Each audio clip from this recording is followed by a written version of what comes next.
Listo, chicos, muy buenas tardes. Nuevamente con ustedes, Victoria Pérez Aguilar, magíster en gestión pública.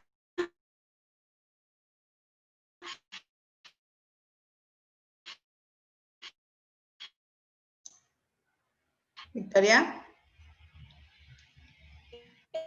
Hola. Muchachos, que el día de ayer conversamos respecto de las actuaciones preparatorias. Ustedes recordarán que les mencioné que teníamos en toda la contratación pública 3 etapas: la etapa de actuaciones preparatorias, la etapa del procedimiento de selección y la etapa de ejecución contractual. En cualquier objeto de contratación, ya sea que compremos bienes, que contratemos servicios o que contratemos la ejecución de obras. Así, el día de ayer conversamos respecto de las actuaciones preparatorias y del procedimiento de selección.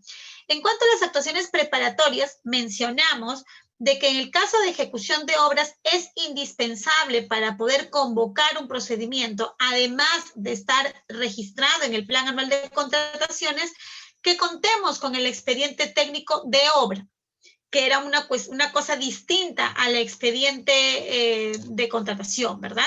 ¿Se acuerdan qué era el expediente técnico de obra y qué es el expediente de contratación? A ver, para ir trabajando con ustedes.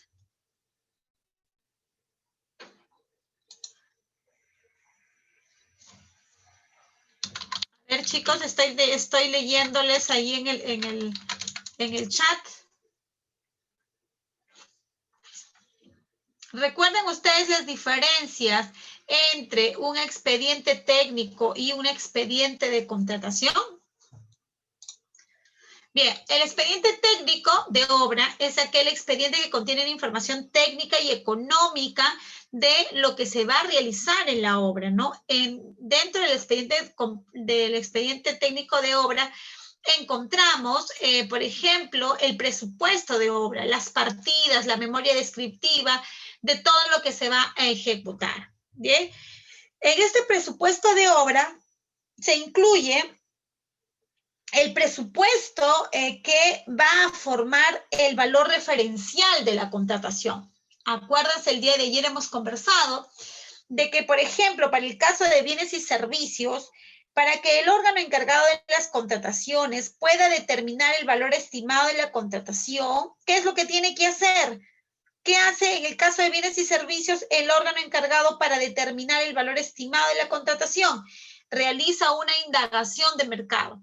En el mercado recogerá la información para poder obtener este valor estimado. En cambio, en el caso de la ejecución de obras, el órgano encargado ya no tiene que obtener el valor estimado, porque lo que se obtiene en este tipo de procesos es un valor referencial, y el valor referencial ya está señalado expresamente en el presupuesto de obra que forma parte del expediente técnico de obra, ¿ya? Bien, entonces eso fue lo que estuvimos conversando el día de ayer. Luego vimos que ya una vez que teníamos toda la documentación en regla, en orden, ya era necesario convocar el procedimiento de selección. Y les hago otra pregunta, a ver, para los que están aquí participando. ¿Qué tipos de procedimientos de selección, de todos los que hemos conversado que existen, qué tipos de procedimientos de selección puedo convocar para la contratación de ejecución de obras? ¿Cuáles serían? De los que conocemos, ya sabemos, no hay licitaciones, concursos, selección individual, subasta inversa, etc. ¿Qué tipo de procedimientos de selección son los que podemos convocar para la ejecución de una obra pública? A ver, chicos, voy leyendo qué es lo que me colocan.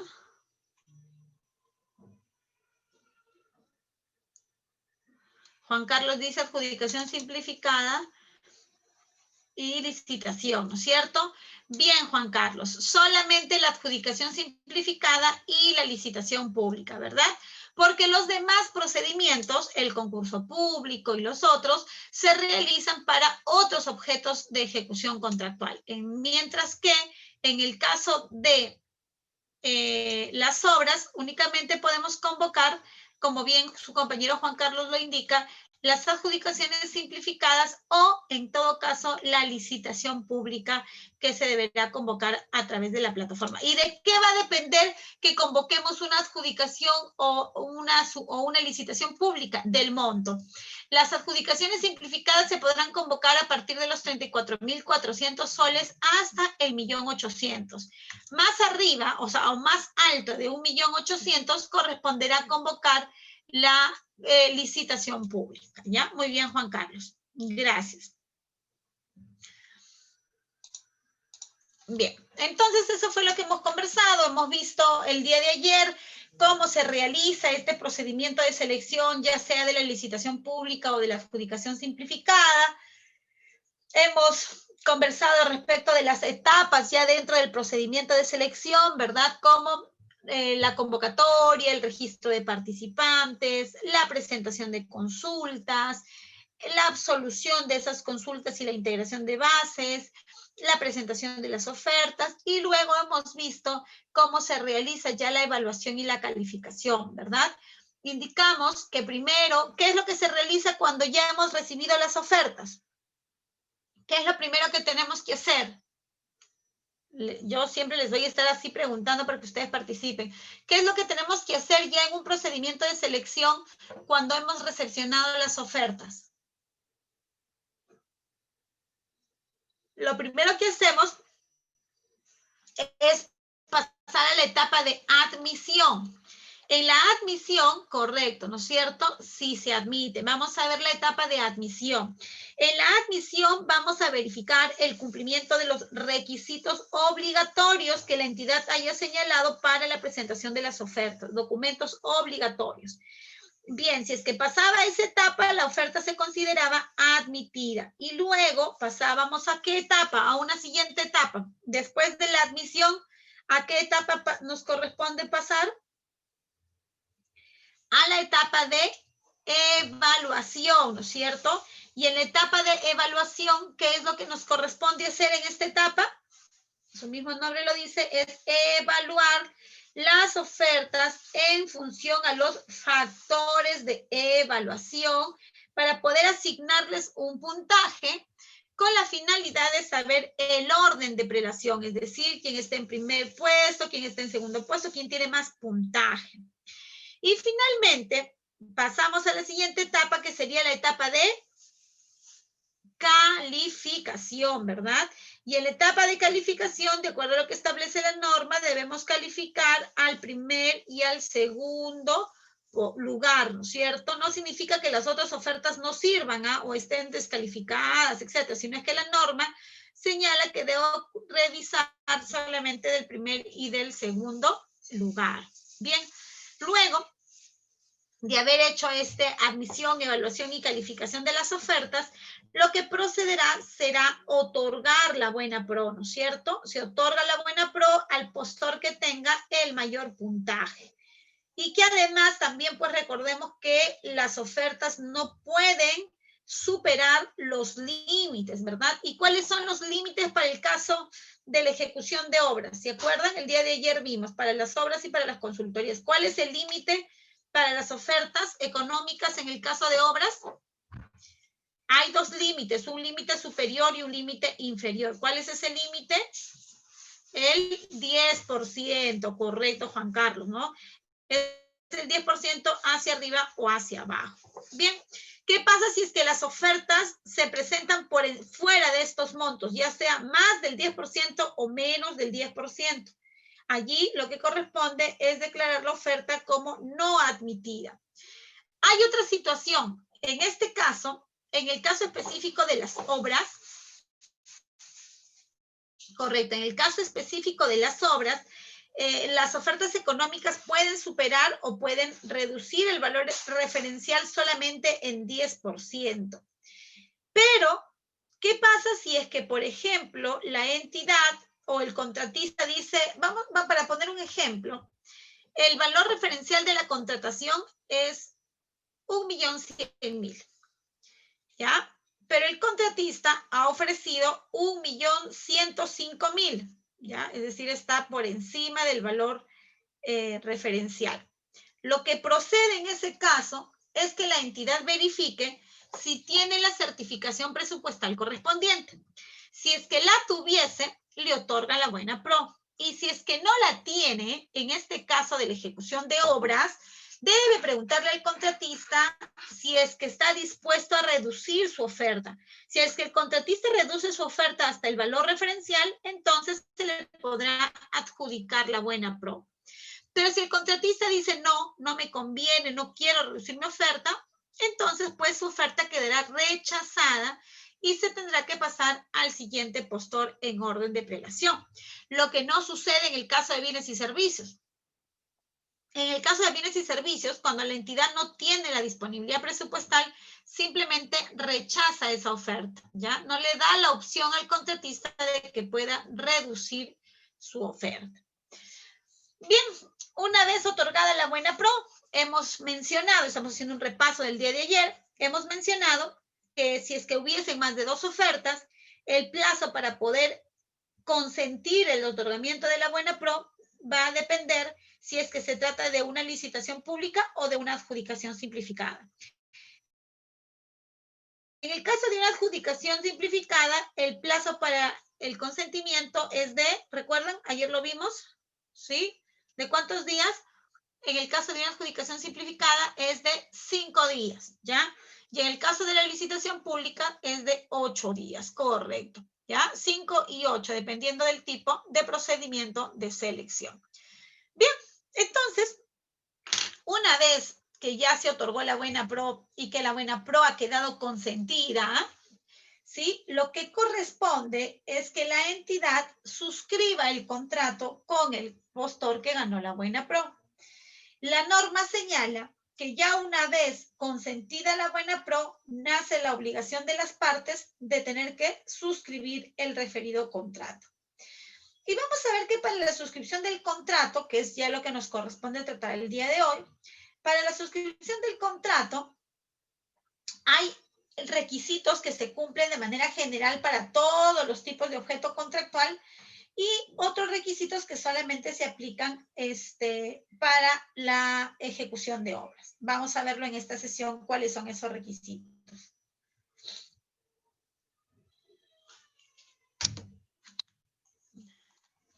Bien. Entonces, regresamos al tema de la obligación de contratar, ¿no? Una vez que ya se consiente, la entidad y el contratista tienen la obligación de suscribir el contrato. La entidad no puede negarse a suscribir un contrato, salvo que se trate de motivos de recorte presupuestal. Ese es el único sustento que puede tener la entidad para negarse a suscribir el contrato. Si es que la entidad se negara a suscribir el contrato por otros motivos que no estén justificados, el castigo, entre comillas, para la entidad será de que la entidad no podrá volver a convocar nuevamente el mismo procedimiento de selección en ese ejercicio presupuestal. Pues bien, de otro lado, para el postor que se niegue a suscribir un contrato, ¿correcto?, se le va a atribuir una responsabilidad por no haber mantenido su oferta vigente o por haberse negado injustificadamente a suscribir el contrato, lo que va a acarrear que la entidad tenga que remitir un informe al Tribunal de Contrataciones para que el Tribunal de Contrataciones de manera posterior le inicie un procedimiento administrativo sancionador para poder determinar la responsabilidad del contratista o del, bueno, nunca llegó a ser contratista, ¿no? Porque solamente era postor ganador de la buena pro. Entonces, para poder determinar esta responsabilidad de este postor ganador de la buena pro. Como ven entonces ustedes, las partes, ambas partes, tanto la entidad como el contratista, estarán obligados a tener que suscribir el contrato, salvo que sea por un motivo justificado. Díganme ustedes, por ejemplo, ¿cuál podría ser un motivo justificado por el que el contratista se niegue a suscribir un contrato? ¿Qué me dicen ustedes? A ver, Juan Carlos, o si es que hay alguien más que quiera participar, y si es que desean pueden activar su audio para poder escucharlos. Quisiera que me den un ejemplo de cómo estaríamos ante un motivo justificado por el cual el contratista se niegue a suscribir el contrato. Su compañero Juan Carlos dice fuerza mayor. Ya, pero dime cuál sería el ejemplo, por ejemplo, ¿no? Dame el ejemplo.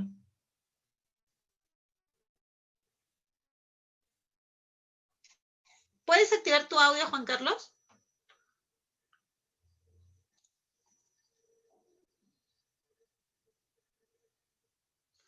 Ya, Juan Carlos dice un sismo. Claro, puede ser, ¿no? Una pandemia, ¿no? Imagínense ustedes que son ejecutores de obra y estuvieran participando en un procedimiento de selección y de pronto pues nos vemos, tenemos que enfrentar situaciones que no estaban dentro de nuestro alcance, ¿no? Su compañera Marín dice otro caso, fenómeno del niño. Correcto, ¿no? De repente el postor tuvo algún accidente, de pronto el postor perdió su patrimonio, lo embargaron, qué sé yo, entonces ya no puede, o sea, es una imposibilidad jurídica o física de poder, en este caso, suscribir el contrato, ¿no?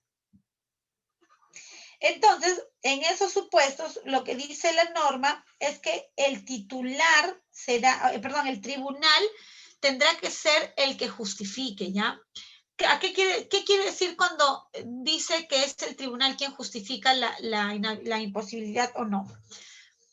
Hay entidades que, vamos a imaginar ustedes, ¿no? ¿Qué harían ustedes si, por ejemplo, vamos a imaginar, yo soy su contratista, gané la Buena Pro y ustedes me llaman para suscribir el contrato? Se comunican por teléfono conmigo y me dicen, doctor, estamos esperando que presente sus documentos para el firme de contrato. Entonces yo le digo, Marilyn, ¿sabes qué? Mira, lo que pasa es que en realidad yo quería firmar ese contrato, pero debido al fenómeno del niño, ya no voy a poder viajar hasta Piura. Como yo radico en Trujillo, entonces ya no me va a ser posible suscribir el contrato. Entonces Marilyn me dice, ya doctora, no se preocupe, bueno, vamos a declarar desierto nuestro proceso y vamos a ver qué es lo que hacemos. ¿Estará bien la respuesta de Marilyn o cómo es que debe proceder Marilyn ante lo que le acabo de comunicar? ¿Qué dicen ustedes? ¿Es correcto esto que estoy comentando o qué debería pasar?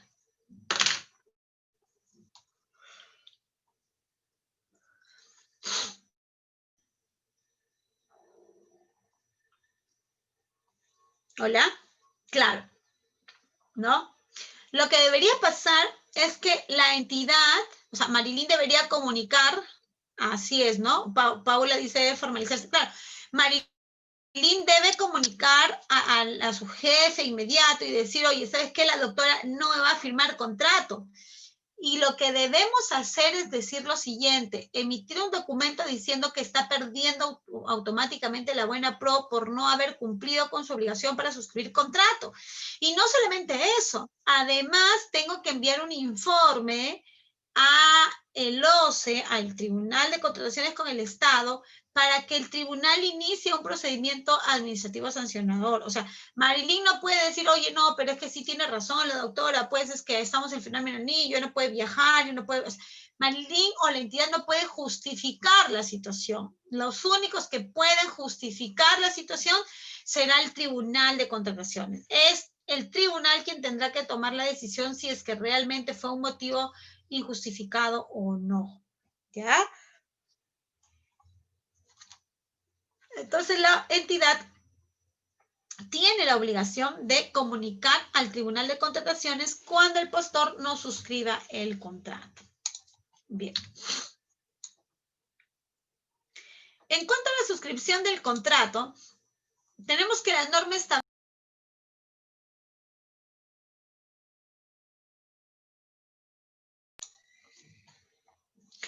que el contrato se puede perfeccionar a través de un documento, ¿sí? Que lo contiene, que normalmente lo conocemos como contrato, o también puede perfeccionarse a través de una orden de compra o una orden de servicio. ¿Y cuándo?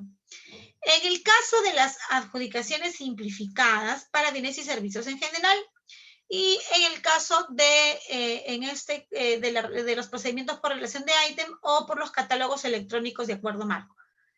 ¿A qué conclusión me lleva esta lámina? ¿Podrá perfeccionarse un contrato de obras a través de una orden de servicios o una orden de compra? ¿Qué dicen?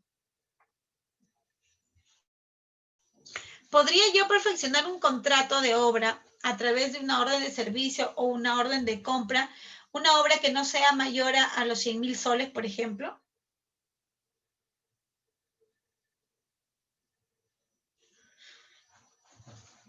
¿Qué dicen? A ver, viendo esa lámina.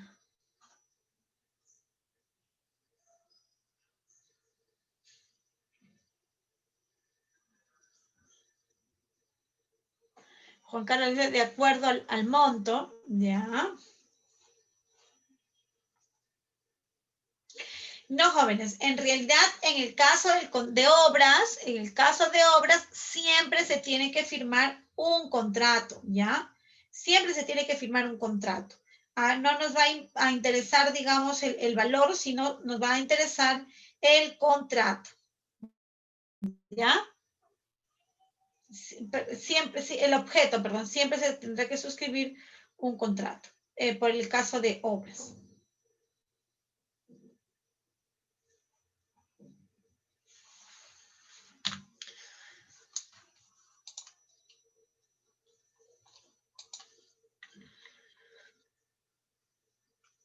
Bien. Ya para el perfeccionamiento del contrato, recordemos que se deben cumplir ciertos requisitos para el perfeccionamiento del contrato, ¿no? Y que la norma textualmente señala. ¿Cuáles son esos requisitos para suscribir el contrato? Bueno, que el postor tenga el RNP vigente. En el caso de ejecución de obras, el RNP será en el capítulo de ejecutor de obras. Otro requisito será que el postor ganador de la buena pro no esté impedido ni inhabilitado para suscribir el contrato, para participar en las contrataciones con el Estado.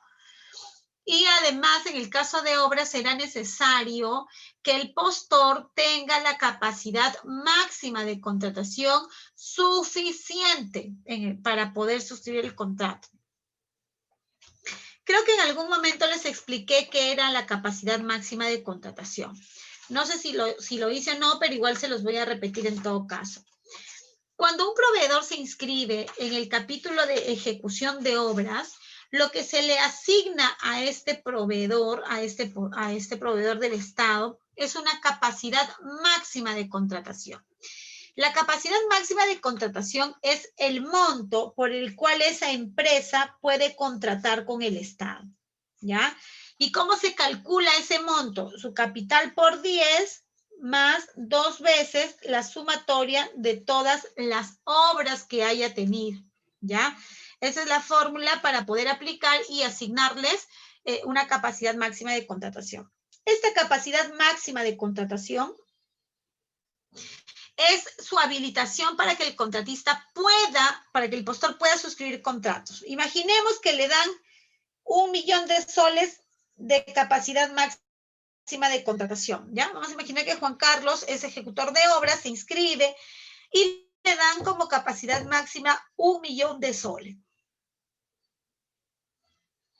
Cada vez que Juan Carlos suscriba un contrato, Juan Carlos tiene que informar al OCE a través de lo que se conoce como el récord de obras.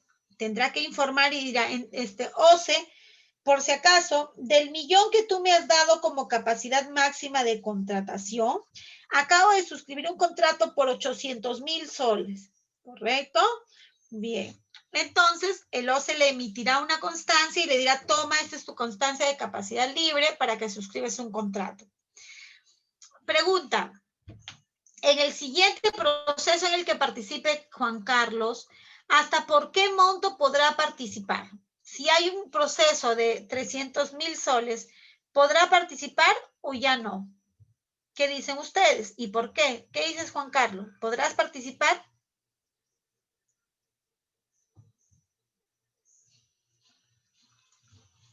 Solamente te quedaría como una capacidad libre de contratación de 200.000 soles porque los 800.000 ya lo tienes ocupado con otra obra. Cada vez que tú hagas una valorización en el contrato de los 800.000, tendrás que avisarle a el OCE que ya hiciste una valorización. Supongamos que valorizas 200.000 soles. Valorizas 200.000, esos 200.000 se retorna a tu capacidad, ¿correcto? Se va retornando a tu capacidad. Ya esa es la forma de cómo se trabaja con la capacidad máxima y capacidad libre de contratación, ¿ya? Bien. Adicionalmente para la suscripción del contrato, en el caso de ejecución de obras, debe tenerse en cuenta también lo siguiente. ¿Qué más debemos presentar? Garantías, ya, salvo el caso de excepciones, si es que la hubieran. Debemos presentar el contrato de consorcio con firmas legalizadas. Debemos también presentar el código de cuenta interbancaria, ¿ya? Y los documentos que acrediten que se cuenta con las facultades, es decir, la vigencia de poder. También los documentos que acrediten el requisito de calificación requeridos a la capacidad técnica y profesional. ¿A qué se refiere con esto? Anteriormente, cuando en el caso de ejecución de obras, cuando nos solicitaban que se acredite la experiencia del plantel técnico, todos los documentos del plantel técnico debían ser presentados en la oferta. Actualmente la norma ya no contempla ello, sino es que la norma contempla de que toda la información para acreditar la experiencia del personal propuesto, del personal clave, debe ser presentado recién al momento de suscribir el contrato, ¿ya? Entonces, recién acá en este momento es que debo presentar la información de mi residente, de mi profesional propuesto, de mi ingeniero de aguas, etcétera, ¿ya? De todo el personal que yo haya ofrecido como plantel técnico, ¿correcto? En el caso de obras. Bien, esa es entonces la información que se debe presentar para suscribir el contrato. ¿Cuál es el plazo para suscribir el contrato? Aquí tenemos el plazo. ¿Listo?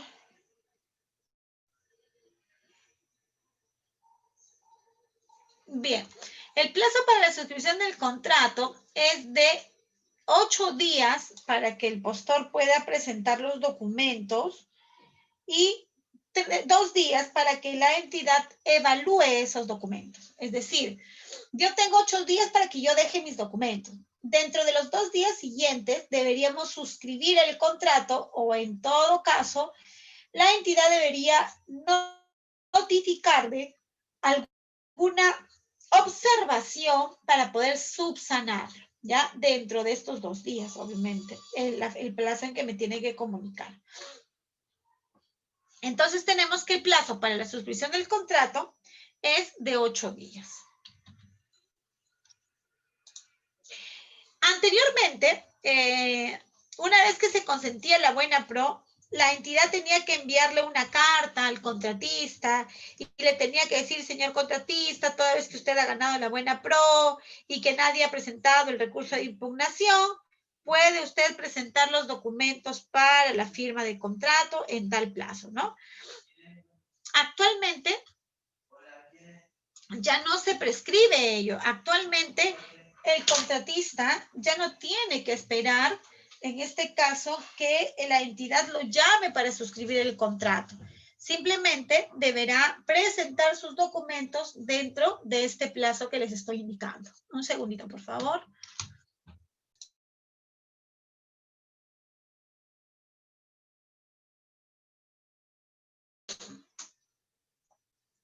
Bien. Entonces, les mencionaba que ya no puede, en este caso, esperar el contratista que la entidad lo llame para suscribir el contrato o le envíe algún documento.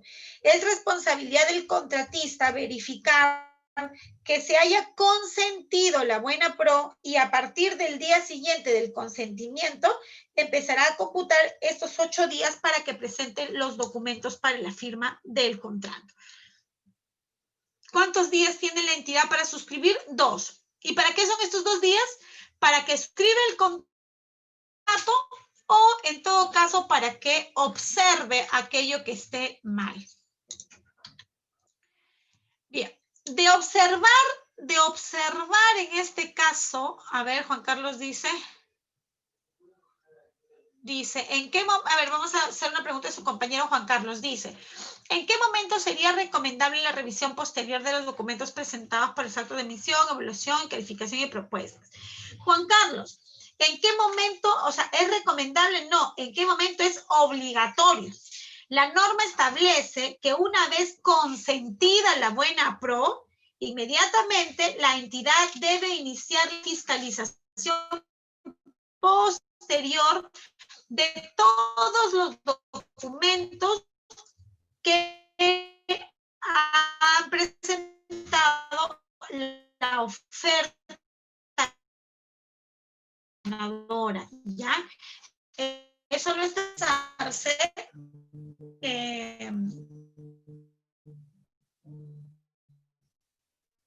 la fiscalización posterior, ¿ya?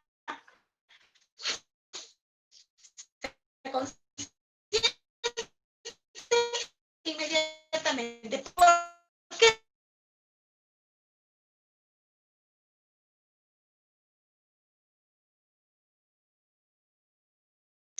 Se escucha entrecortado, Victoria.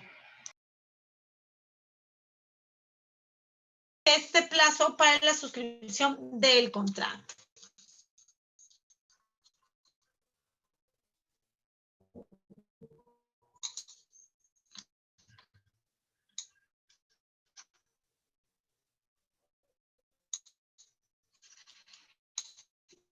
¿Qué pasa si es que ustedes, como dentro de los otros días, vamos a ver quiénes estuvieron atentos?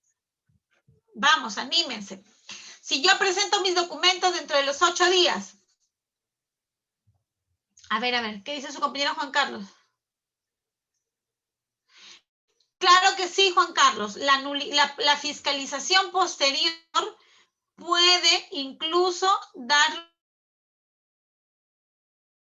a la nulidad de contrato, caso de ejecución de obras. Y así como estas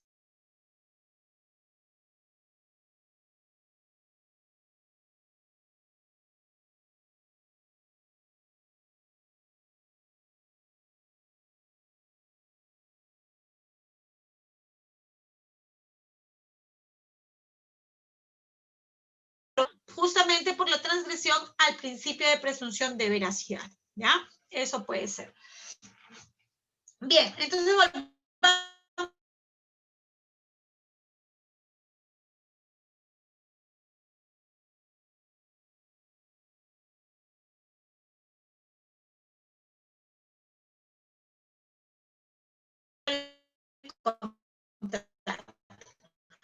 Victoria, ¿Qué no pasa, se Juan Carlos, si escucha. tú has Debes de presentado volver a tus repetir. documentos con el día 8 y por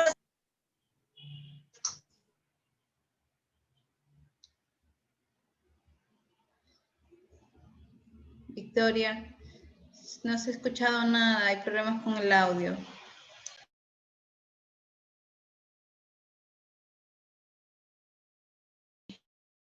Ok. Preguntaba, hola.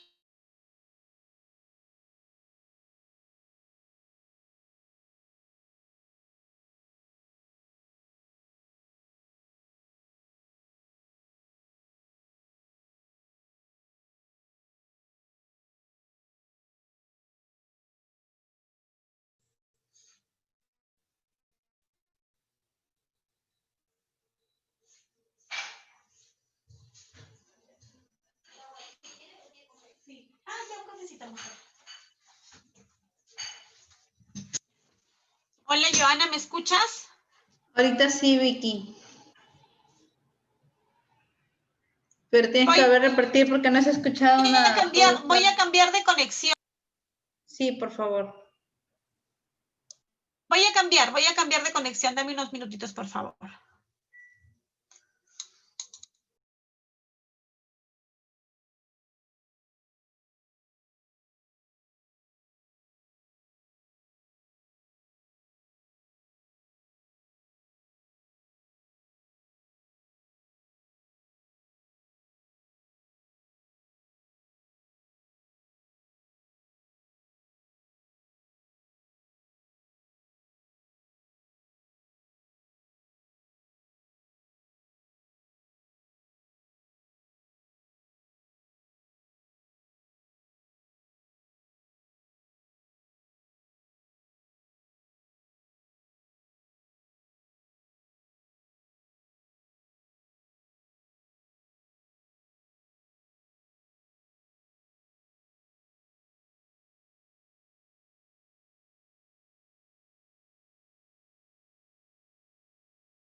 Hola, Joana, ¿me escuchas ahora sí?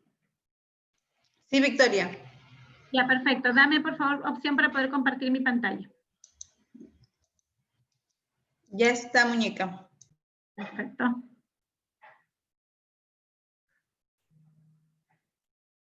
Ya está.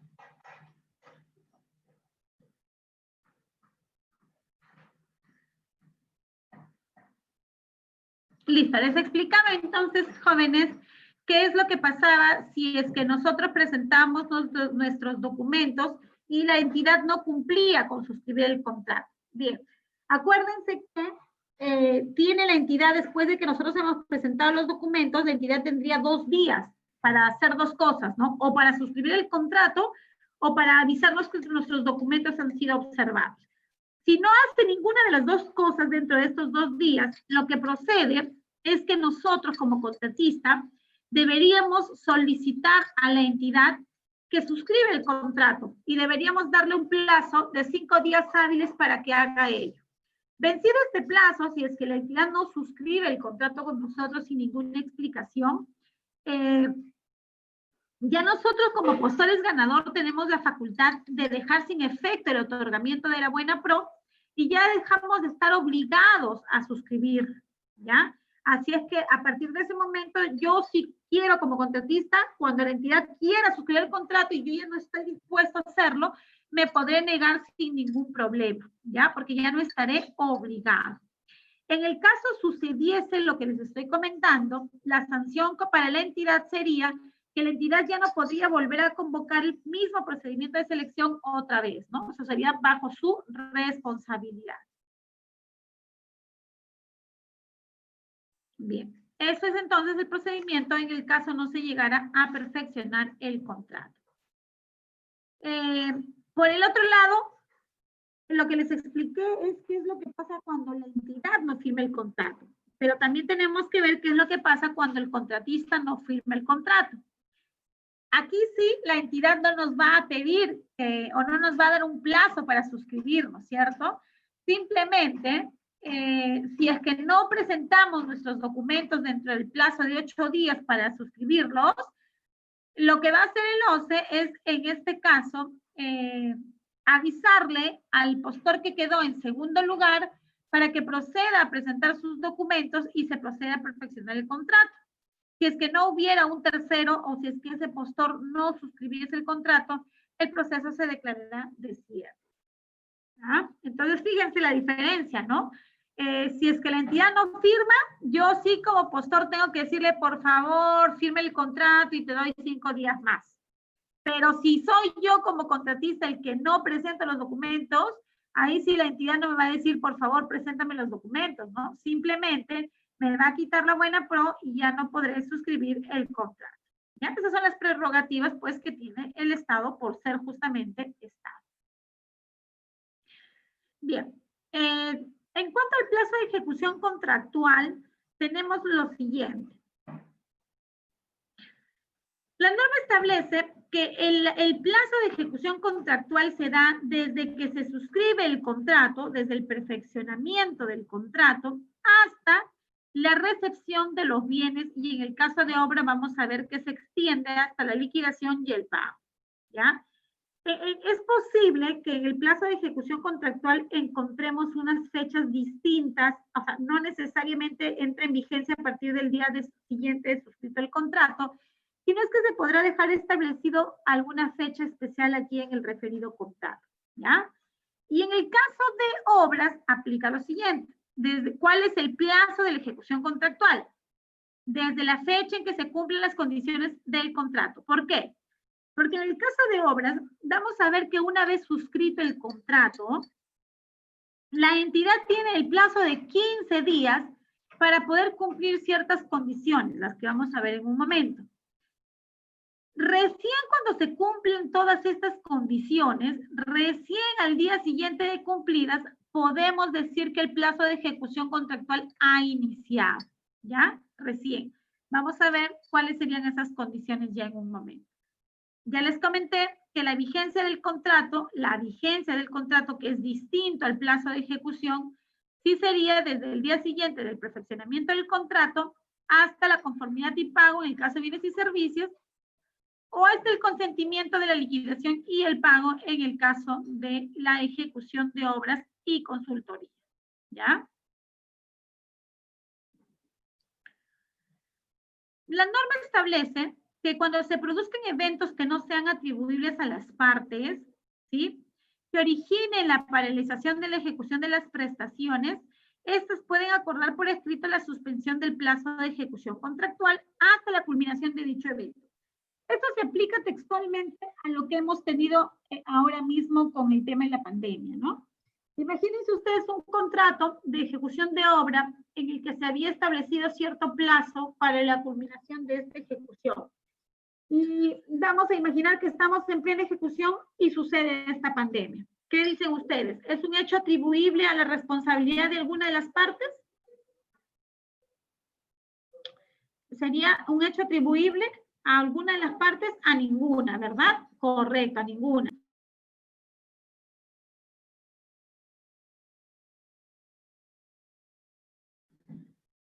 No podríamos, ¿verdad? Porque no sería un evento atribuible a alguna de las partes, ¿cierto? Entonces aquí lo que pueden hacer las partes es pactar y decir, oye, mira, desde el 15 de marzo que empezó la pandemia hasta el 30 de junio que estuvimos o que se levantó la cuarentena, todo este plazo que ya sucedió no podemos computarlo al plazo de ejecución. Así es que vamos a suscribir, por ejemplo, un acta de suspensión de plazo. ¿Ya? Eso es posible. Y por si acaso, esta figura es posible no solamente en la ejecución de obras, ¿no? También es posible en el capítulo de bienes y servicios, si es que la entidad así lo desea. Una vez que se haya reiniciado el plazo de ejecución, corresponderá a la entidad comunicar al contratista las modificaciones de las fechas de ejecución, respetando los términos en los que se acordó la suspensión. No tendrá que volver a presentar un calendario, tendremos que actualizar toda nuestra información y reiniciar las actuaciones. Aquí tenemos, ¿no? El artículo de la suspensión del plazo está regulado en el artículo 178 del reglamento de la ley de contrataciones.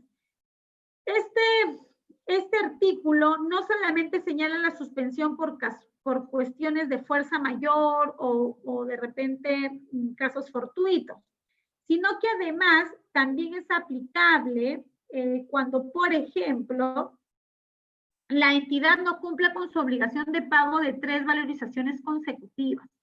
¿Ya? Las valorizaciones, vamos a verlo más adelante, son pagos a cuenta que tramita el ejecutor de obra a lo largo de la ejecución contractual con la finalidad de que la entidad pueda cancelar estas valorizaciones que son mensuales, ¿no? Salvo que en las bases se haya establecido otro periodo, pero normalmente son valorizaciones mensuales.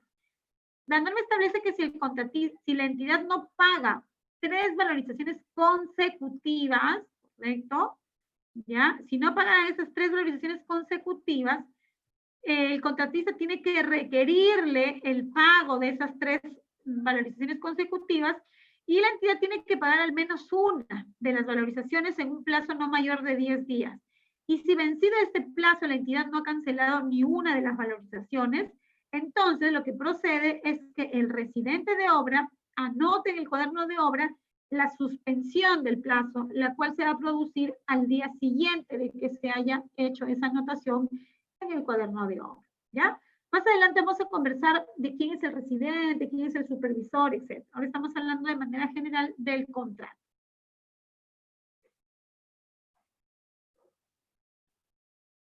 ¿Qué es lo que debe contener el contrato? El contrato, por norma, debe contener las garantías, y garantías, me estoy refiriendo a la garantía de fiel cumplimiento, ¿cierto? Que se otorga por el monto del 10% del monto total del contrato. También debe tener cláusulas anticorrupción. Esas cláusulas anticorrupción son cláusulas obligatorias, en las que ambas partes se comprometen a no recurrir a prácticas corruptas para poder obtener algún beneficio o alguna ventaja. También debe ir incluida dentro del contrato las cláusulas referidas a la solución de controversias. ¿Cuáles son los mecanismos alternativos de resolución de conflictos que se deben utilizar en la ejecución de obras? Tenemos a la conciliación, a la junta de resolución de disputas y al arbitraje, ¿ya? Y también deben ir las cláusulas relacionadas a la resolución de contrato por incumplimiento.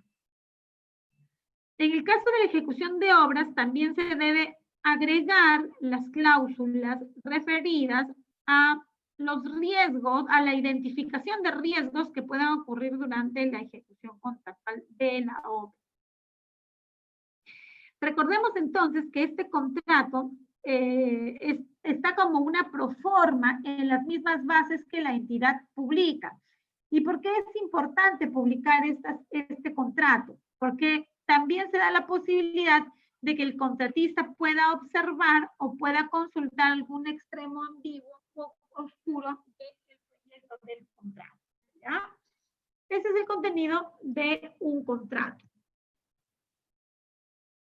Perdón, ya. Bien, en el caso de la ejecución de obras, que es el curso que estamos viendo, además de los documentos que ya hemos visto que se presentan para la suscripción del contrato, la norma establece que se deben presentar los siguientes documentos.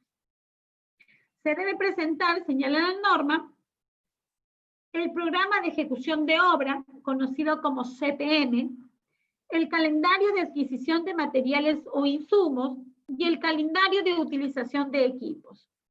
Todos estos documentos, según lo que establece el reglamento de la ley de contrataciones, deben ser revisados por el inspector o por el supervisor dentro de los 7 días siguientes a suscrito el contrato.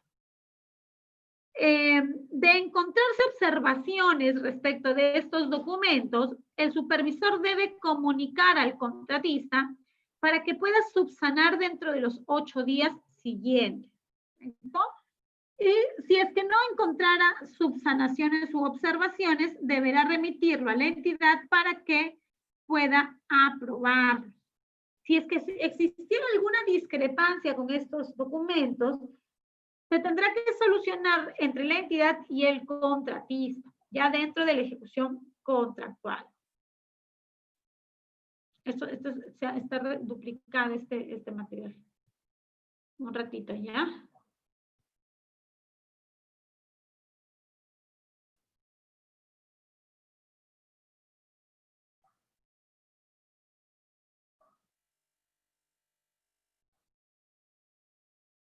Bien, entonces ya les había mencionado que una vez suscrito el contrato de obra, ¿cierto? La entidad debe cumplir con ciertas condiciones para dar inicio. A ver, Juan Carlos pregunta, dice, ¿la identificación de riesgos es parte del expediente técnico? Sí, Juan Carlos.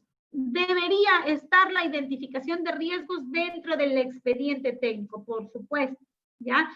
Sin embargo, también es posible que, por eso es que se señala la cláusula, ¿no? La cláusula de identificación de riesgos, que en el contrato se consigne cuáles son los riesgos o a quién le corresponde haber identificado los riesgos.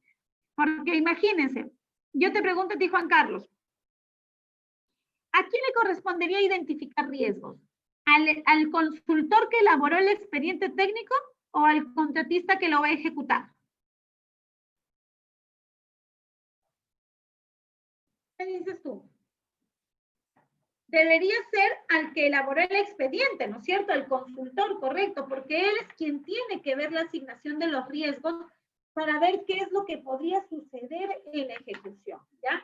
Sin embargo, no olvidemos de que cuando ya se suscribe un contrato de obra, una de las primeras obligaciones del contratista es justamente revisar el expediente, ¿ya?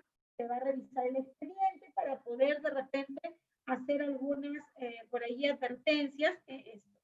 Dentro de los 15 días, la norma establece que dentro de los 15 días calendarios siguientes al inicio del plazo de la ejecución de obra, ¿no es cierto? En este caso, el contratista debe presentar al supervisor un informe de revisión del expediente técnico que pueda incluir, por si acaso, los riesgos del proyecto, entre otra información, ¿no? Eso entonces tendría que pasar a la revisión del expediente una vez entregada la obra. El estudio de impacto ambiental también es parte del expediente técnico, Juan Carlos, por supuesto, porque, por ejemplo, también es parte del expediente los famosos CIRA, ¿cierto? El certificado de inexistencia de restos arqueológicos. Eso también es parte del expediente técnico, porque a veces resulta que las entidades dicen, ya, vamos a hacer nuestra carretera por aquí. Y por eso es que para hacer el expediente se entiende que se han realizado todas estas asignaciones de riesgos, el impacto ambiental, que no existan restos arqueológicos, que no sean zonas restringidas, etc. Todo eso se tiene que evaluar en el expediente técnico de la obra, ¿ya? Bien. Entonces les mencionaba que dentro de los 15 días siguientes de suscrito el contrato, la entidad tiene que realizar lo siguiente, ¿ya? Primero tiene que notificar al contratista quién va a ser el inspector y supervisor. Y aquí es importante conversar un poquito de quién es el supervisor y quién es el inspector. En toda obra debe existir de modo permanente y directo, ya sea un inspector o un supervisor según corresponde. ¿Quién es en este caso el inspector y quién es el supervisor? El inspector, en este caso, viene a ser un trabajador de la misma entidad, ¿ya? El trabajador de la misma entidad que en este caso va a revisar o se va a encargar de la supervisión, valga la redundancia, de la obra. Mientras que el supervisor es un profesional contratado específicamente para supervisar la obra. Bien, entonces las diferencias son las que les he mencionado. El inspector es un trabajador de la misma entidad y el supervisor ya viene a ser, en este caso, un personal, ya sea jurídica o natural, que está designada para tal fin, ¿ya? Evidentemente, si el consultor, supervisor, es una persona jurídica, la persona jurídica tendrá que delegar a una persona natural para que haga las veces de supervisor. Bien. Entonces, ¿qué es lo primero que tiene que decir la entidad al contratista dentro de los 15 días? Primero tiene que decir contratista, ya tengo al inspector o al supervisor y es esta persona. Segundo, tiene que entregarle el terreno de manera total o parcial si es que se hubiese acordado, donde se va a ejecutar la obra. Entonces, el segundo requisito sería que la entidad entregue entregue el terreno. El tercer requisito sería que la entidad provea el calendario de entrega de los materiales e insumos si es que la entidad se ha comprometido en entregarle el material, porque podría ser que esto haya sido delegado al mismo contratista. También es requisito de que se haya hecho entrega del expediente técnico completo en caso hubiese sido modificado. Y que además se hubiese otorgado al contratista el adelanto directo, salvo el caso de los fideicomisos. El adelanto directo, vamos a verlo más adelante, el adelanto directo se puede entregar hasta por el monto de los 10% del contrato, del monto del contrato. En este caso hay un procedimiento para la entrega de ese adelanto. Y la norma establece que una vez que se suscribe el contrato, el contratista tiene 8 días para poder solicitar este adelanto directo, adjuntando una garantía o una solicitud. Y la entidad tiene que pagarlo, tiene que entregarle ese adelanto dentro del plazo máximo de 7 días. Entonces, dentro de esos 15 días que les estoy indicando, ya la entidad debería haber cumplido con entregar el adelanto directo, ya, salvo el tema del fideicomiso. ¿Y qué es el fideicomiso? El contrato del fideicomiso viene a ser un documento por el cual se van a administrar los adelantos directos y de materiales. Es decir, en lugar de que la entidad le entregue el dinero al contratista, ¿sí? Este dinero va a ser depositado en una cuenta fideicomisada, ¿cierto? Se va a suscribir un contrato entre el fideicomitente y el fideicomisario, En este caso, el fideicomitente viene a ser el contratista y el fideicomisario es la entidad. ¿Para qué? Para que se pueda depositar en esta sociedad fiduciaria el monto de estos adelantos y se puede realizar la compra de los, o sea, se utilice estos adelantos para lo que realmente deba ser utilizado, ¿ya? Entonces, en estos casos ya no será necesario que la entidad entregue directamente el dinero al contratista, sino que lo haya depositado en la cuenta fiduciaria. Hola, Carito, ¿me dices que no se escucha? ¿Me confirmas, por favor? Sí se escucha, Victoria. Ah, ya, como Carita me puso allí en el chat que no se escuchaba. Ya.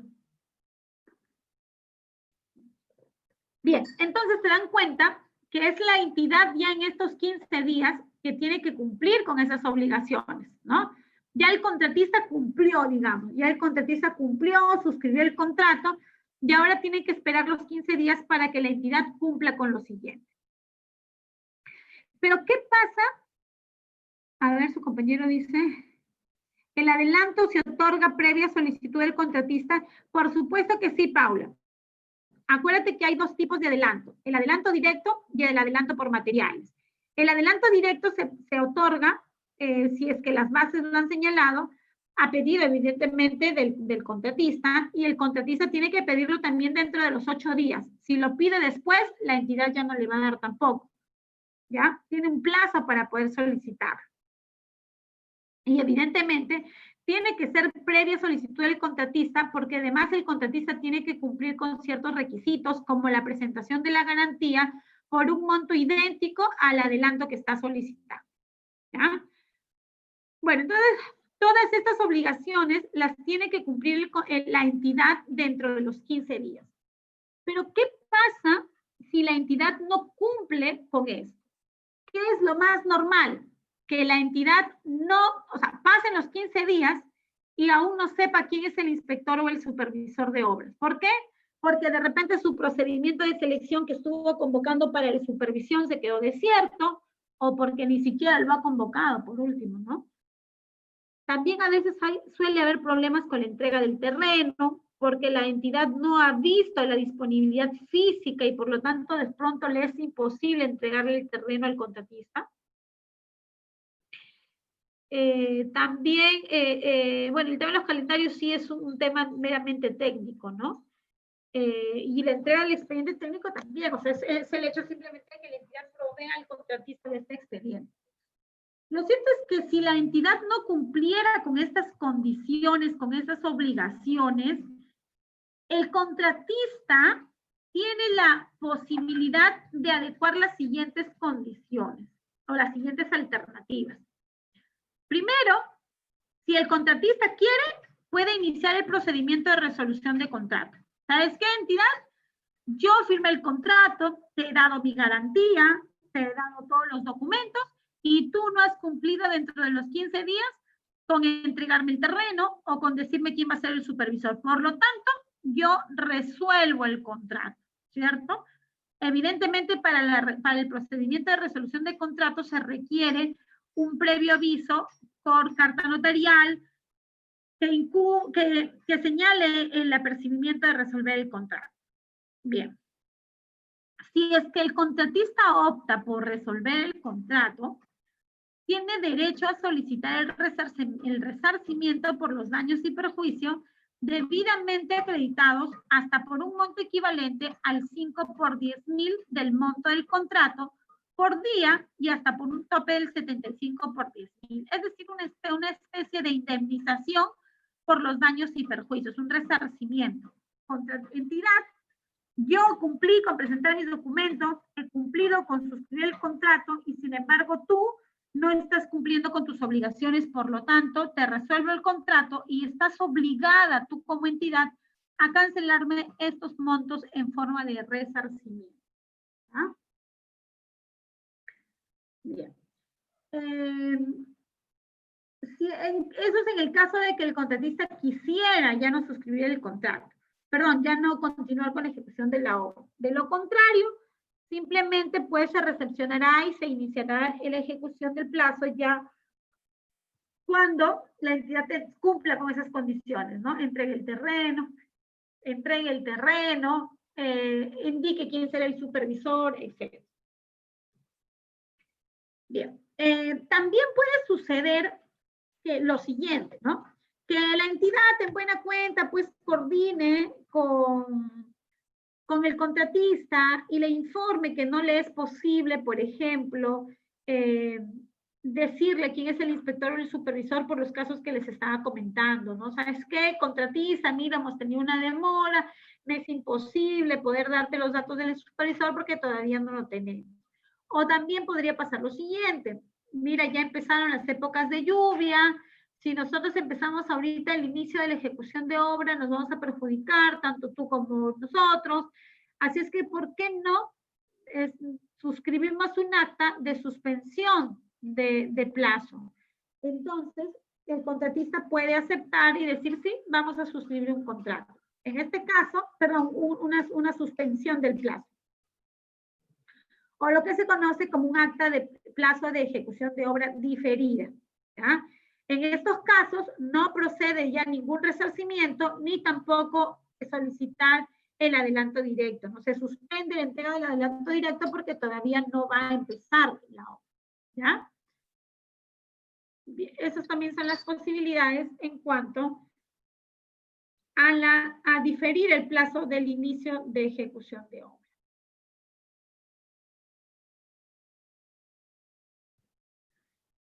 Bien, en cuanto a las garantías, tenemos que también se deben presentar garantías en un contrato de ejecución de obra, ¿cierto? Las garantías son mecanismos jurídicos de respaldo que sirven para poder compensar a la entidad por alguna consecuencia del incumplimiento que haya realizado el contratista. También sirven para desincentivar y limitar el incumplimiento de las obligaciones contractuales. De igual forma, estas garantías sirven para poder asumir excepcionalmente el pago de saldo y penalidades. Es decir, podría darse el caso que yo quiero finalmente aplicarle una penalidad o hay un pago a favor de la entidad, ¿correcto? Que deba hacer, la entidad podría ejecutar esas garantías. Las garantías también sirven para proteger o resarcir o asegurar el cumplimiento de las obligaciones que haya asumido el contratista. ¿Cuáles son los tipos o cuáles son las características de las garantías? Las garantías tienen que ser, incondicionales, solidarias, irrevocables y además de realización automática en el país a los 3 días hábiles. ¿A qué se refiere con que sean de realización automática? De incondicionales y solidarias. De que en realidad al banco o a la entidad financiera no le va a preocupar si es que debe o no debe ejecutar la garantía. Esa garantía debe ser 100% ejecutable al solo requerimiento de la entidad. O sea, la entidad bancaria no puede decir, ah, pero ¿por qué le resuelto el contrato? ¿O por qué le vas a ejecutar la garantía? No le ejecutes, o a ver, espérate, le voy a preguntar al cliente, etcétera, ¿no? El banco no puede hacer ninguno de esos trámites, sino que únicamente está obligado a ejecutar esa garantía al solo pedido de la entidad. Juan Carlos pregunta, ¿quién debería evaluar la solicitud de ampliación de plazo ante posibles fenómenos lluviosos? Bueno, la ampliación de plazo, en realidad, en el caso de bienes y servicios, la ampliación de plazo se solicita directamente a la entidad, ¿verdad? El contratista presenta en este caso su solicitud de ampliación de plazo. En el caso de la ejecución de obras, la ampliación de plazo tiene todo un procedimiento, ¿no es cierto? El cual consiste en que para empezar se tiene que anotar la causal de la ampliación de plazo en el cuaderno de obra, ¿cierto? Es el primer requisito realmente para poder realizar esta anotación. En el caso también, Juan Carlos, en el caso de obras, debemos tener en cuenta que la ampliación de plazo procede siempre y cuando existan 3 condiciones. Primero, que existan atrasos o paralizaciones, ¿verdad? Por causas no atribuibles al contratista, que podría ser el caso al que tú estás preguntando, ¿no? Fenómenos lluviosos, o sea, de pronto llovió de manera torrencial y no se puede continuar y eso me genera a mí un atraso. Otra condición también podría ser que cuando sea necesario un plazo adicional para la ejecución de la prestación adicional de obra, ¿ya? O también cuando sea necesario hacer mayores metrados. En lo que tú preguntas, estaríamos ante el primer supuesto. Atrasos o paralizaciones por causas no atribuibles al contratista, ¿ya? Te indicaba de que para que proceda una ampliación de plazo, debe inscribirse en el cuaderno de obra esa causal para la ampliación de plazo. ¿Listo? Y una vez que haya concluido el hecho generador del atraso, ¿correcto? Se tendrá que solicitar, en este caso, el contratista o su representante, tiene que cuantificar esa solicitud, tiene que saber cuántos días son los que se está atrasando. ¿Y ante quién la presenta en el caso de la ejecución de obras? La presenta ante el inspector o ante el supervisor, según corresponda, ¿ya? Con copia a la entidad. Y luego, ya en este caso, el supervisor tiene que emitir un informe que sustente técnicamente la opinión sobre la procedencia o no de esa solicitud de ampliación de plazo. Y la tiene que enviar a la entidad y al contratista en un plazo no mayor de 5 días. ¿Para qué? Para que la entidad, en este caso, pueda resolver la ampliación en base a la información que le ha dado ya el supervisor, ¿ya? Si es que en este caso no se emitiera pronunciamiento alguno, se tiene por aprobado lo indicado por el inspector o por el supervisor en su informe, ¿ya? Correcto, Juan Carlos, por eso es que la opinión la tiene que dar el supervisor. Se supone que el supervisor es la persona que está supervisando en nombre y en representación de la entidad la ejecución de esa obra y quien podrá dar fe de las condiciones de si procede o no procede una ampliación de plazo por fenómenos lluviosos. Entonces, este supervisor quien tendrá que elaborar el informe y remitírselo a la entidad. Evidentemente ese informe deberá estar técnicamente sustentado, pero finalmente quien tiene la decisión de aprobarlo es la entidad. Pero ojo, que si la entidad no lo aprueba dentro de los plazos que establece la norma, el plazo se entenderá por aprobado. Su compañera Clarito pregunta, ¿no? Cuando se otorga la ampliación de plazo, también tendría que ampliar la fecha del vencimiento de la carta de garantía. Correcto, Carito, tendrías que actualizarla, ¿no?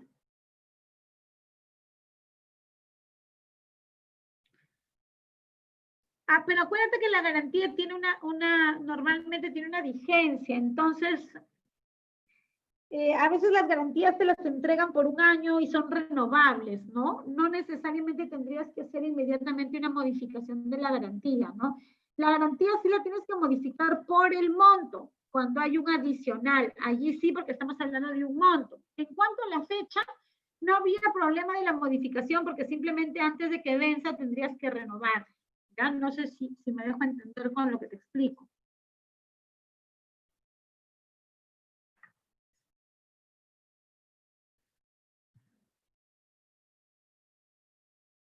Bien. ¿Quiénes pueden emitir esas cartas fianzas? ¿Quiénes pueden emitir las cartas fianzas? ¿Y qué tipo de cartas pueden existir? Ok, pueden existir cartas fianzas o póliza de caución, ¿verdad? Ambos son documentos emitidos por un banco o por una entidad financiera que esté supervisada de manera directa por la SBS. ¿Ya? Esas son las empresas autorizadas a emitir las garantías. ¿Cuáles son las clases de garantías que existen? Existen 3 tipos de clases.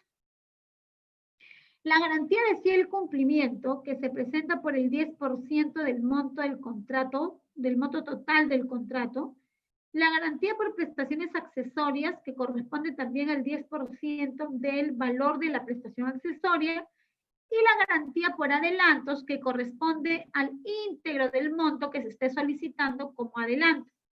Ya les mencioné que puede haber adelanto directo o adelanto por materiales, ¿no es cierto? Esos son los tipos de garantías entonces que se pueden otorgar.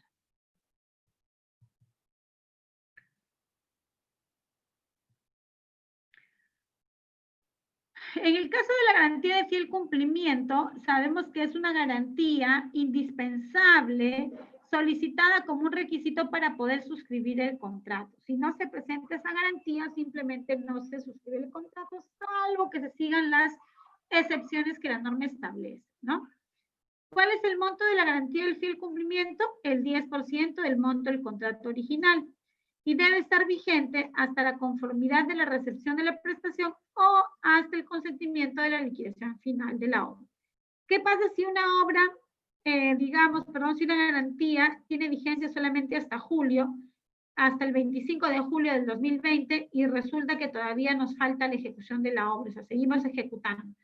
¿Qué debería hacer? Lo que tengo que hacer es renovarla antes de su vencimiento.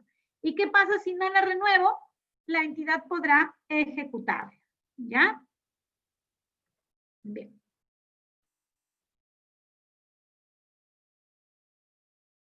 Existen algunos supuestos en los que en lugar de presentar la garantía de fiel cumplimiento, se puede solicitar una retención del 10% de los pagos o del 10% del monto del contrato. Y esta retención del 10% se debe hacer en la primera mitad de los pagos y de forma prorrateada. ¿En qué tipo de contratos procede esta retención del 10%? En los contratos periódicos, ya sea de suministro de bienes o prestación de servicios, y en las consultorías de obra. También procede en la ejecución de obra para los contratos de adjudicación simplificada, es decir, para montos menores de 1.800.000. Dice acá, cuyo plazo de ejecución sea igual o mayor a 60 días calendarios y que por lo menos existan 2 valorizaciones, ¿ya? Entonces, allí podrá, en este caso, solicitarse la retención del 10%, la cual debe hacerse en la primera mitad de los pagos a realizarse, es decir, a las valorizaciones. Aquí está el tema de los adelantos, ¿no es cierto? Es posible que el contratista solicite adelantos para los cuales deberá, en este caso, solicitarlo en el periodo establecido en las bases. ¿Cuál es el plazo que les indiqué para el adelanto directo? ¿Recuerdan ustedes? 8 días, ¿cierto? Correcto. Y la entrega se realizará en la oportunidad también establecida, aunque actualmente hay una modificación normativa que, si mal no recuerdo, es el decreto 168, en el que establece que estos adelantos se aumentan, ¿no? Al 15 y al 25, ¿no? Hubo un periodo que estaba vigente eso con la finalidad de poder reactivar la economía.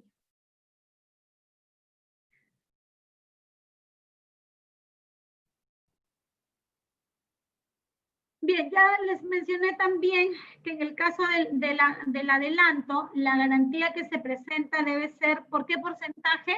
A ver, chicos, respóndanme. ¿Cuál debería ser el porcentaje de la garantía por el adelanto directo? La garantía de fiel cumplimiento es el 10%. ¿Y la garantía por adelantos, cuánto es? ¿Qué porcentaje debe cubrir? Por favor, Carito, Juan Carlos. Correcto, Juan Carlos. Idéntico monto, ¿no es cierto? Muy bien, Jonathan. El mismo porcentaje, ¿no es cierto? El mismo porcentaje estoy solicitando. Muy bien, chicos. Entonces, quiere decir que sí están atentos, ¿no? Ya me estaba preocupando porque no los veo allí, pero yo les pregunto y me contestan, entonces quiere decir que están escuchando. Bien, ahí está, ¿no? Ese es el procedimiento, ¿ya? Tanto en el caso del adelanto directo, el plazo lo establece la norma. Y en el caso de los adelantos para materiales, las bases deben haber solicitado el tiempo y la forma para poder solicitar esos adelantos.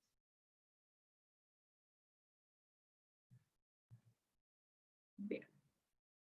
¿Cuáles son las responsabilidades del ejecutor y cuáles son, perdón, cuáles son las responsabilidades del supervisor? ¿Quién es el responsable realmente de la suscripción del contrato? Es el contratista, ¿no es cierto? El contratista es el responsable de la totalidad de las prestaciones derivadas del contrato. ¿Ya? Bien. Sin embargo, este contratista, sobre todo cuando se trata de una persona jurídica, debe designar a un residente, ¿no es cierto?, en este caso, residente para que se ocupe técnicamente de la obra, ¿ya? Pero finalmente es el contratista, la empresa que ganó la buena pro, o la persona natural que ganó la buena pro, el responsable de la totalidad de las prestaciones derivadas del contrato. Y este plazo de responsabilidad no puede ser inferior a 7 años, contados a partir de la conformidad de la recepción total o parcial de la obra. Es decir, puede ser posible que yo haya recibido una obra en el año 2020 y que de pronto en el 2025 yo le esté haciendo alguna imputación de alguna responsabilidad, sí es posible. En el caso de obras, la responsabilidad es de hasta 7 años. ¿Ya? Entonces yo me pregunto, ¿no? ¿Por qué hay tantas carreteras mal hechas que al mes nada más que las he hecho, se empiezan a levantar, ¿no? Y la entidad dice, no, es que ya no tenemos a quién reclamar porque ya el contratista cumplió. Aquí sabemos que es perfectamente válido que el contratista responda por esos vicios, por esas responsabilidades que pudo haber tenido inclusive de hasta los 7 años siguientes de haber recibido la conformidad. Exacto, Juan Carlos, ¿no? Es muy triste, ya conversamos un poquito, es muy triste ver en las calles cuando de pronto hay una obra, una ejecución de una obra, ¿no? Y uno dice, oye, están arreglando mi calle, están arreglando mi avenida, no mi ciudad. Y de pronto, pues, una vez que ya se entrega la obra, se inaugura, el alcalde, el funcionario se toma la foto, todo bonito. A la primera lluvia suavecita, todo ese asfaltado se levanta como si fuera arena, ¿no es cierto? Y nosotros como ciudadanos nos quedamos con ese sinsabor de decir, oye, o sea, ¿cuánto dinero en este caso, se ha despilfarrado aquí y no se ha hecho una buena ejecución de obra, ¿cierto? Eso es lo que pasa aquí, pasa por Piura, pasa por todos los sitios y por un tema que Juan Carlos acaba de tocar, ¿no? Porque existe mucha corrupción, lamentablemente, en la contratación pública.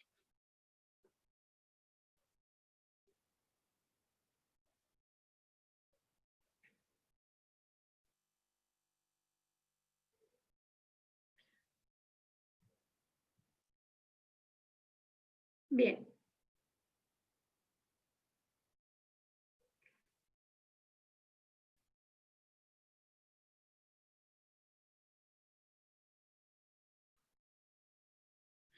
En la supervisión de la entidad, ¿a quién le corresponde la supervisión? Es la entidad la que, o sea, así como el contratista es el obligado de ejecutar sus obligaciones, sus prestaciones, es la entidad quien debe supervisar el proceso de la contratación en todos los niveles, ¿ya? Y cuando la supervisión sea contratada, en este caso por terceros, el plazo inicial del contrato debe estar vinculado al contrato de la prestación a supervisar y comprende hasta la liquidación de la obra. Es decir, que el supervisor será el responsable de verificar el proceso de la contratación, ¿ya? Para eso está el supervisor, bueno, para cuidar el trabajo del consultor y en este caso del residente de obra.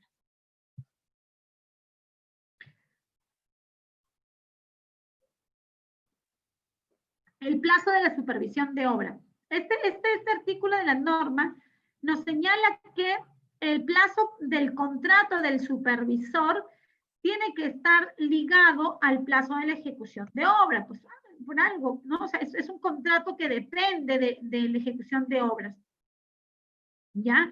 Porque evidentemente, evidentemente el supervisor tiene su razón de ser porque existe una obra. Entonces, en tanto esté vigente ese contrato de ejecución, el plazo del contrato de supervisión tendrá también que estar ligado a ese contrato. Esto ya lo habíamos visto también. La suspensión del plazo también lo hemos visto, ¿no? ¿Cuándo se puede suspender el plazo de la ejecución contractual? En el caso de la ejecución de obras, ¿cuándo podríamos suspender el plazo? Por eventos, ¿verdad? Por eventos no imputables a las partes, y además, ¿cuándo podemos suspender también el contratista? ¿Cuándo puede suspender el plazo de ejecución?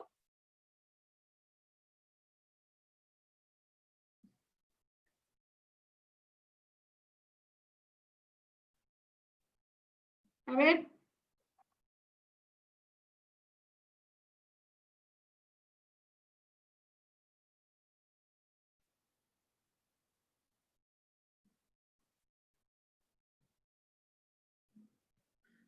¿Cuándo, chicos? Cuando la entidad no ha pagado 3 valorizaciones consecutivas, ¿ya? Allí también podemos hacer una suspensión. Ya mencionamos el trabajo del residente de obra, ¿no? Hemos dicho que durante la ejecución de la obra se debe contar de modo permanente y directo con un profesional colegiado, habilitado y especializado designado por el contratista previa conformidad de la entidad. Ese será entonces el residente de la obra, ¿no es cierto?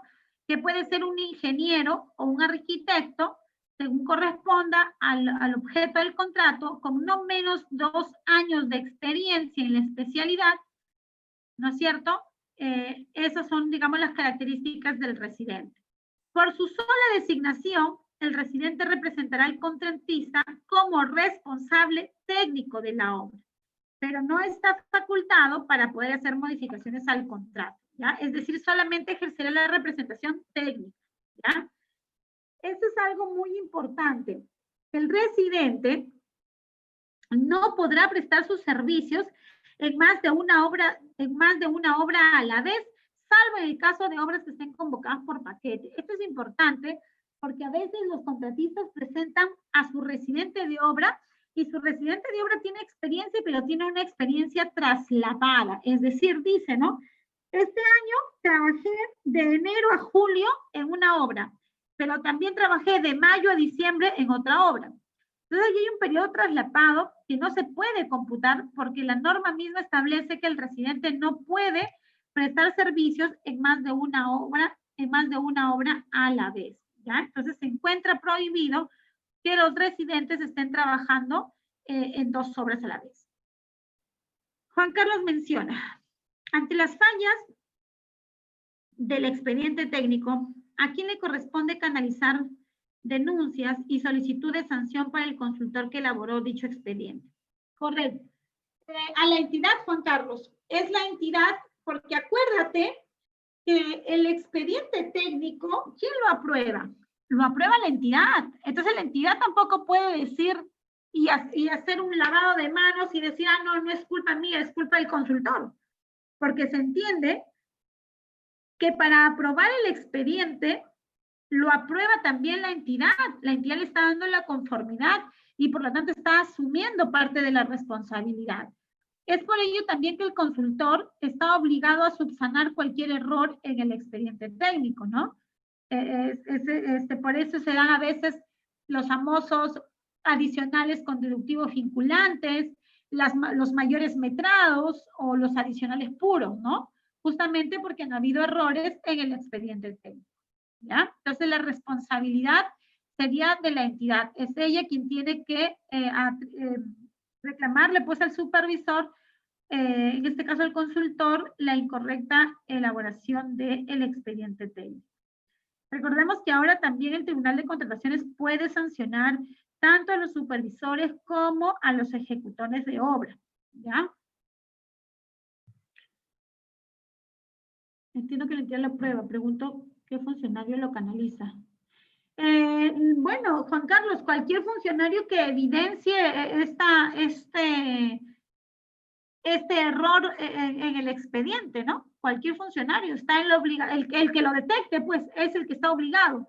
Vamos a imaginar que tú eres de pronto el ingeniero de obras y tú te das cuenta, tú tendrías que, en este caso, informarle a la entidad, ¿no?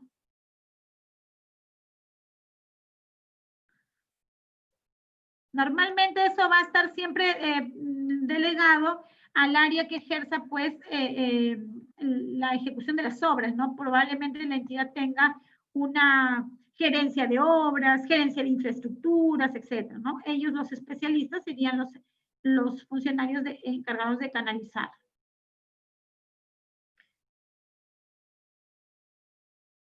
Bien.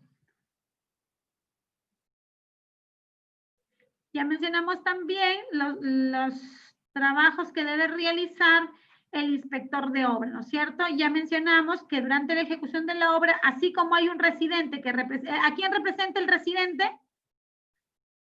Pregunto, ¿a quién representa el residente? Al ejecutor de obras. ¿Y a quién representa el supervisor? A la entidad, ¿ya? El residente representa al contratista y el supervisor representa a la entidad, ¿ya? También la norma ha establecido, la norma actual también ha establecido que el supervisor de obra, cuando es una persona natural o el jefe de supervisión, en el caso del supervisor sea persona jurídica, no podrá prestar servicios en más de una obra a la vez, salvo en el caso de las obras convocadas por paquetes. Es lo mismo, es la misma prohibición que en el caso de los residentes, es decir, está expresamente señalado que ni los residentes ni los supervisores pueden trabajar de manera simultánea en obras. ¿Cuáles son las funciones del inspector o el supervisor de la obra? El supervisor o inspector es responsable de velar por la correcta ejecución técnica, económica y administrativa de la obra, ¿ya? Y además de la debida y oportuna administración del riesgo durante todo el plazo de la ejecución de obra. El inspector, o bueno, el supervisor de obra, también está facultado para ordenar el retiro de cualquier subcontratista o trabajador por incapacidad o incorrecciones que a su juicio perjudiquen el correcto andar de la ejecución de la obra, ¿ya? También puede ordenar el retiro de materiales y disponer cualquier medida generada por una emergencia. Bien. El inspector o el supervisor, por si acaso, no está autorizado para poder modificar el contrato, ¿ya? Eso sí no lo puede hacer.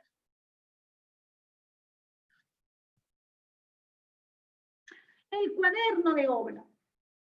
En toda obra, necesariamente, cuando se hace entrega del terreno, también se procedía a legalizar un cuaderno en el cual el contratista, es decir, el residente, a través de su residente, debería anotar todas las incidencias que ocurriesen en lo largo de la ejecución contractual. En un cuaderno podemos encontrar anotaciones del residente y anotaciones del supervisor, que son los únicos autorizados a ingresar ocurrencias en este cuaderno. Actualmente les comento que el cuaderno ya no es más físico, siempre fue físico. Actualmente el cuaderno únicamente es electrónico. El OCE ha impulsado hace poco un cuaderno digital, un cuaderno electrónico que se llena de manera virtual y que en muestras de la transparencia es accesible evidentemente para las partes que deben completar su información, ¿ya? Entonces ya les menciono que actualmente este cuaderno tiene que ser un cuaderno digital, ¿ya? ¿Qué anotamos en el cuaderno? Todos los hechos que sean relevantes y que ocurran durante la ejecución contractual. También se requieren, por ejemplo, que se anoten los adicionales, las ampliaciones de plazo, los mayores metrados, los problemas que encontraron al momento de ejecutar, etcétera. Ya todos los hechos que sean relevantes. El cuaderno de obra es cerrado por el supervisor cuando la obra haya sido definitivamente recibida por la entidad. Y eso es lo que les mencionaba, que ya la directiva 09 de este año, del 2020, indica los lineamientos para el uso del cuaderno de obra digital. ¿Ya? Es un cuaderno bastante interesante y que se llena solamente de manera virtual. Listo, chicos. Hasta aquí habría sido todo lo que tenemos para compartir el día de hoy, salvo que tengan alguna pregunta para poder ayudar.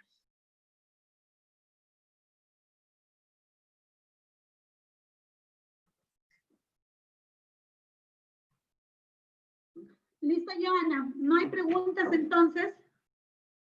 A usted, señor Juan Carlos, por su participación. Y a todos los que están participando también, muchas gracias por estar allí, por escuchar.